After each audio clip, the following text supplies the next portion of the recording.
ஏய், இதோ பாரேன். 500 கோடி ரூபாய் மதிப்பீட்டில் திரைப்பட நகர திட்டம்னு சொல்றாங்க. ஆனா இன்னும் காகிதத்தில் தான் இருக்கு. நீ யோசிச்சு பாத்தியா?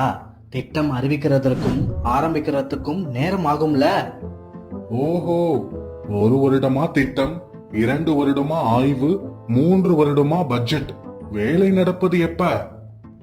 அதுவும் சரிதான். ஆனா இது பெரிய திட்டம் தானே. பெரிய திட்டம்னா வேலை நிக்கலாமா? 500 கோடி பட்ஜெட் போட்டுட்டு காகிதத்தில் மட்டும் இருந்தா போதுமா?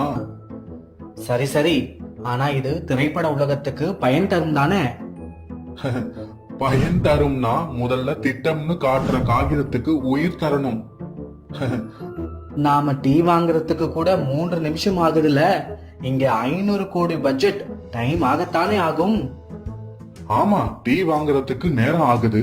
ஆனா திட்டம் அறிவிச்சவங்களுக்கு பட்ஜெட் பாக்கெட்டுக்கு வந்தா போதும். இதுக்கு முடிவுதான் என்ன? காகிதத்தில் படம் வெளியாகுது, திரைப்பட நகரம் மட்டும் வராது.